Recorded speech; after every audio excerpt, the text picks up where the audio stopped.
kembali belajar bersama Bu An.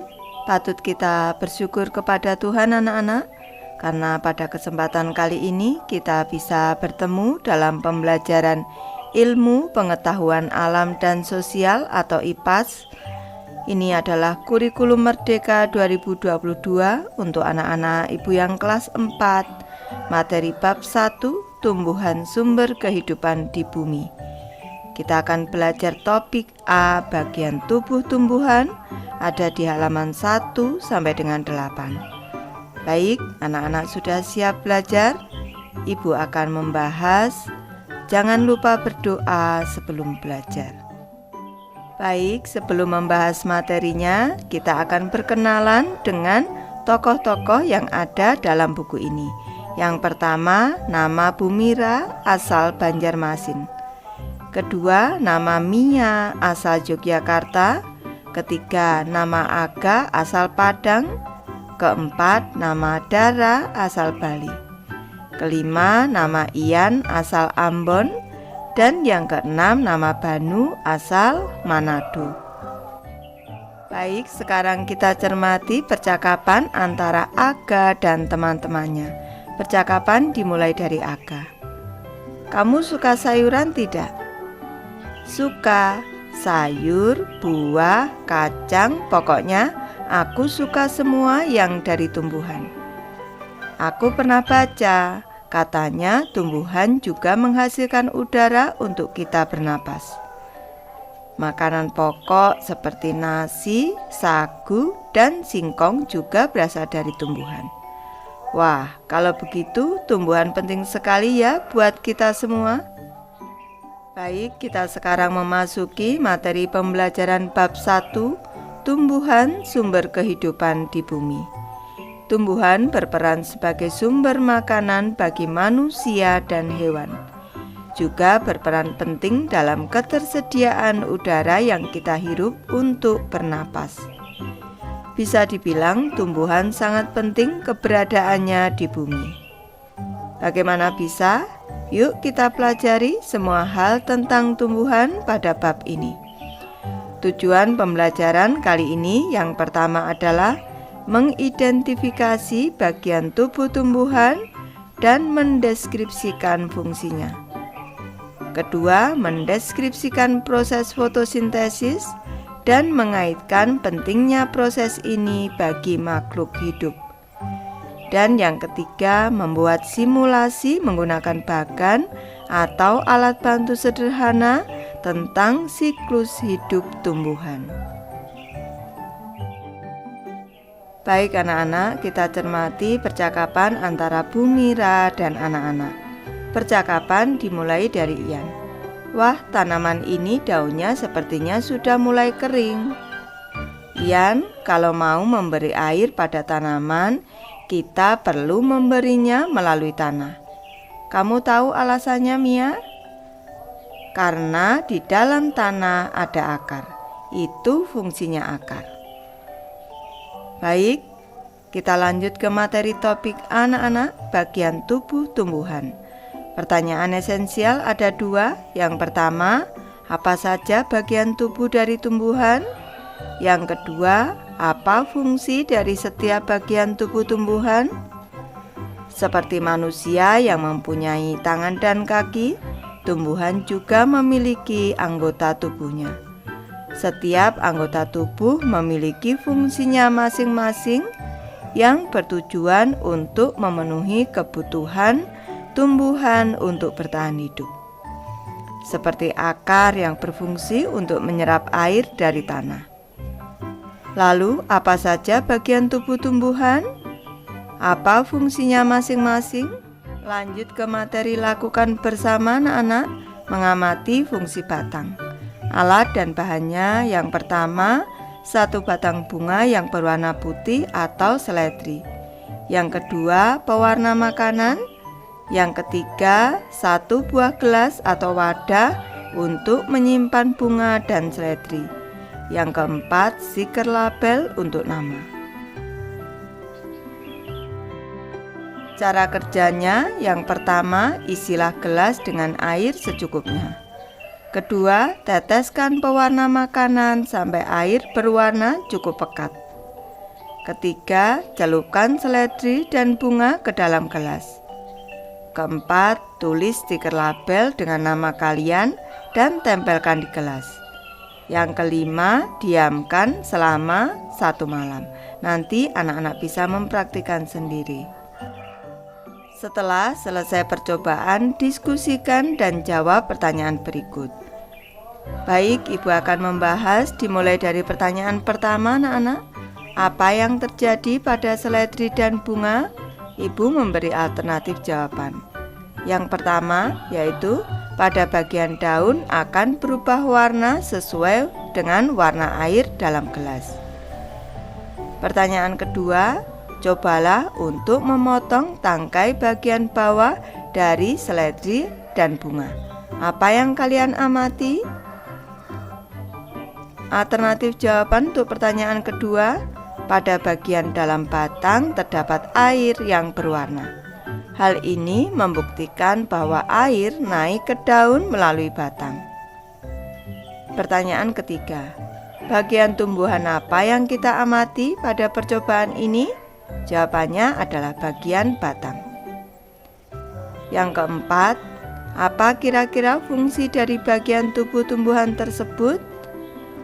Alternatif jawaban keempat, batang berfungsi untuk mengalirkan air ke seluruh bagian tumbuhan. Percobaan ini membuktikan bahwa batang berperan dalam proses distribusi air dan makanan ke seluruh bagian tumbuhan. Lanjut ke materi, mari mencoba anak-anak mencari tahu fungsi bagian tubuh tumbuhan.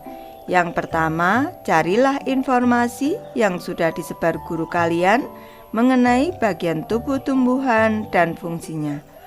Kedua, tuliskan informasi yang didapat pada lembar kerja sesuai bagiannya. Dan yang ketiga, carilah informasi sampai bagian tumbuhan yang ada di lembar kerja kalian terisi semua. Bagian tubuh tumbuhan dan fungsinya. Sama seperti anggota tubuh kita, bagian tubuh tumbuhan juga memiliki peran dan fungsinya masing-masing. Baik, di sini Ibu jelaskan bagian tubuh tumbuhan ada akar, batang, daun, bunga, dan buah. Dimulai dari akar, anak-anak. Akar berfungsi untuk menyerap air dan nutrisi dari dalam tanah, juga untuk menopang tumbuhan. Yang kedua, batang. Batang berfungsi untuk menghantarkan air, nutrisi, dan makanan ke seluruh bagian tumbuhan. Selanjutnya, daun. Daun berfungsi untuk tempat tumbuhan membuat makanan. Makanan ini dibutuhkan agar tanaman bisa tumbuh. Selanjutnya, bunga, anak-anak. Bunga merupakan tempat perkembangbiakan tumbuhan. Bunga yang sudah berkembang biak akan menjadi biji. Biji inilah yang nanti bisa ditanam kembali. Bagian tumbuhan yang kelima ada buah, anak-anak. Fungsinya sebagai tempat menyimpan cadangan makanan dan melindungi biji di dalamnya. Dalam pembelajaran ini kita mendapatkan 2 kosakata baru, anak-anak. Yang pertama, menghantarkan. Itu artinya membawa, menyalurkan. Yang kedua, cadangan makanan, artinya persediaan makanan untuk dipakai jika diperlukan. Lanjut ke materi, mari refleksikan anak-anak. Ibu mulai dari pertanyaan pertama. Apa saja bagian tubuh tumbuhan? Ibu memberi alternatif jawaban. Bagian tubuh tumbuhan yaitu akar, batang, daun, bunga, dan buah. Pertanyaan kedua, bagian mana dari tumbuhan yang berperan untuk bertahan hidup dan melindungi diri? Ibu memberi alternatif jawaban. Bagian tumbuhan yang berperan untuk bertahan hidup dan melindungi diri adalah akar dan batang. Akar berfungsi untuk menyerap air dan unsur hara dari dalam tanah. Batang berfungsi untuk menyalurkan air ke bagian tubuh tumbuhan dan juga makanan ke bagian tubuh tumbuhan. Kalau tumbuhan melindungi diri, ada juga tumbuhan yang melindungi diri dengan duri atau getah. Contoh tumbuhan yang melindungi diri dengan duri yaitu tumbuhan bunga mawar. Kalau yang dengan getah misalkan saja tumbuhan sawo bisa anak-anak. Selain itu juga tumbuhan nangka. Lanjut ke pertanyaan ketiga. Bagian mana dari tumbuhan yang berperan untuk tumbuh? Baik, Ibu memberi alternatif jawaban. Bagian tumbuhan yang berperan untuk tumbuh adalah akar, batang, dan daun. Akar, batang, dan daun ini mengalami pertumbuhan anak-anak. Akar tumbuhan kalau dia tumbuh itu semakin besar, semakin panjang. Ini akar berfungsi untuk menyerap air dan mineral dari dalam tanah. Batang, nanti kalau tumbuhannya tumbuh, batang semakin besar dan juga semakin tinggi. Batang berfungsi untuk mendistribusikan baik air maupun makanan ke seluruh bagian tumbuhan. Dan daun berfungsi untuk memasak makanan atau berfotosintesis. Untuk tumbuhan yang tumbuh, daunnya semakin lebar dan jumlahnya juga semakin banyak. Pertanyaan keempat, bagian mana dari tumbuhan yang berperan untuk berkembang biak? Baik, Ibu memberi alternatif jawaban. Bagian dari tumbuhan yang berperan untuk berkembang biak adalah bunga. Di dalam bunga ada alat kelamin yang digunakan untuk berkembang biak, yaitu ada putik dan benang sari. Putik ini sebagai alat kelamin betina dan benang sari sebagai alat kelamin jantan. Nanti bunga akan menghasilkan buah. Di dalam buah ada biji. Biji ini ditanam bisa menjadi tumbuhan baru. Baik, Ibu memberi tambahan penjelasan anak-anak. Batang tumbuhan dikelompokkan menjadi 3 jenis, yaitu yang pertama batang kayu. Batang yang keras dan kuat karena sebagian besar terdiri atas kayu. Umumnya dimiliki pohon-pohon besar seperti mangga, rambutan, dan beringin. Yang kedua adalah batang basah. Batang yang lunak dan berair, misalnya pada tanaman bayam dan kangkung. Yang ketiga batang rumput, batang yang tidak keras, mempunyai ruas-ruas nyata dan seringkali berongga. Misalnya pada padi, serai, dan rumput. Baik, di sini Ibu beri gambar batang kayu anak-anak. Ini contohnya adalah batang pohon mangga anak-anak. Selanjutnya di sini ada gambar batang basah, gambar dari batang tanaman bayam. Dan yang ketiga ada gambar batang rumput, ini dari tanaman padi.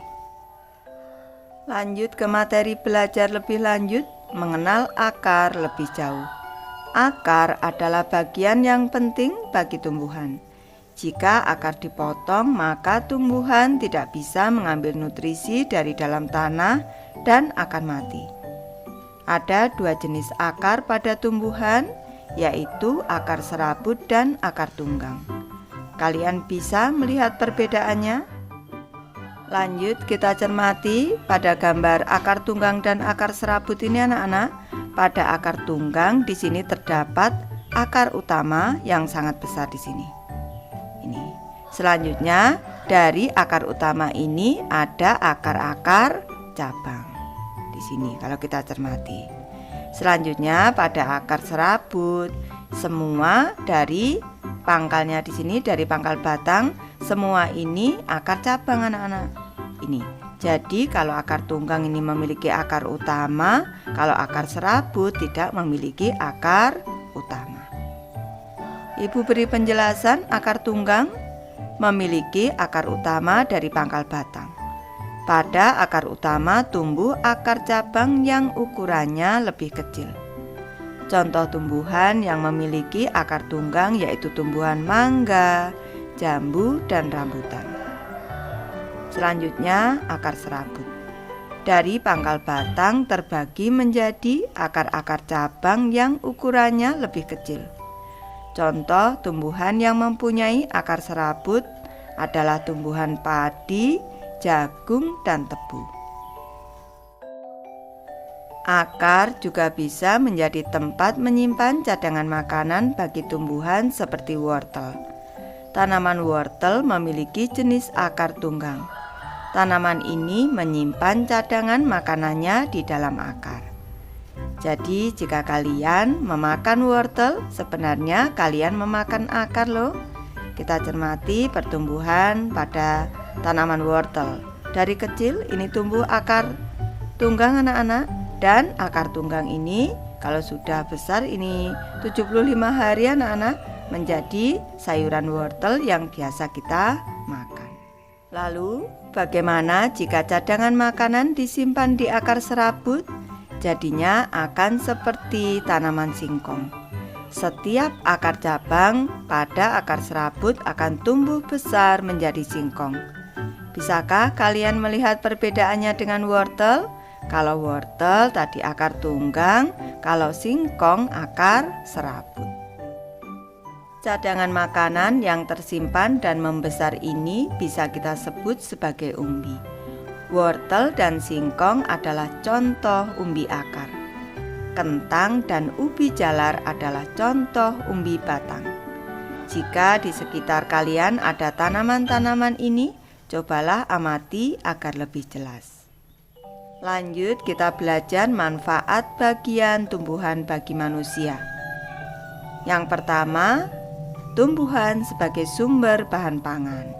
Contohnya padi, jagung, macam-macam sayuran seperti wortel, kentang, itu sebagai sumber bahan pangan. Yang kedua, sebagai bahan perabot rumah, jembatan, dermaga, kapal, layang-layang, dan masih banyak lagi. Bagian batang dari tumbuhan bisa dimanfaatkan untuk perabot rumah, untuk jembatan, dan lain-lain. Selanjutnya yang ketiga, sebagai bahan pembuat obat-obatan seperti minyak kayu putih dan jamu tradisional. Ada jahe, ada kunyit, ada temulawak yang bisa dimanfaatkan untuk jamu tradisional. Banyak sekali manfaat tumbuhan untuk kita. Bisakah kalian bayangkan hidup tanpa tumbuhan? Lanjut ke materi memilih tantangan anak-anak mengamati tulang daun. Yang pertama, cari tahu mengenai tulang daun dan macamnya pada guru kalian. Yang kedua, amati daun-daun yang ada di sekitar kalian. Yang ketiga, carilah daun-daun yang memiliki bentuk tulang daun berbeda. Yang keempat, cobalah untuk menggambar tulang daun itu pada buku tugas kalian. Dan yang kelima, jika kalian sudah menyelesaikan tantangan ini, ceritakanlah hasilnya kepada teman dan guru di sekolah. Selamat mencoba. Baik, Ibu memberi tambahan penjelasan. Berdasarkan bentuk tulang daunnya, daun bisa dikelompokkan menjadi 4, yaitu tulang daun melengkung, menjari, sejajar, dan menyirip. Contoh tumbuhan bertulang daun melengkung adalah sirih, eceng gondok, dan waru. Bisa juga daun teratai anak-anak. Contoh tumbuhan bertulang daun menjari adalah singkong dan pepaya. Bisa juga tanaman jara anak-anak. Contoh tumbuhan bertulang daun sejajar adalah padi, tebu, dan jagung. Bisa juga serai anak-anak. Contoh tumbuhan bertulang daun menyirip adalah jambu, jeruk, dan mangga. Ini masih banyak contoh lagi. Misalkan tumbuhan beringin, tumbuhan jambu biji juga bisa. Tulang daun berfungsi seperti pembuluh darah, yaitu mengalirkan air dari batang ke daun dan mengalirkan makanan dari daun ke batang. Seperti tulang pada tubuh manusia, tulang daun juga membuat daun memiliki bentuk dan struktur yang kokoh. Baik, di sini sudah Ibu contohkan gambar-gambar dimulai dari tumbuhan yang bertulang daun melengkung. Contohnya adalah tanaman sirih anak-anak. Selanjutnya yang menjari. Tulang daunnya menjari. Ini contoh tumbuhan ini adalah tumbuhan daunnya singkong anak-anak, ini tumbuhan singkong. Selanjutnya yang bertulang daun sejajar ini anak-anak. Ini contohnya ini tanaman jagung. Dan yang menyirip di sini ini Ibu beri contoh tanaman jambu biji anak-anak. Ini menyirip bentuk tulang daunnya.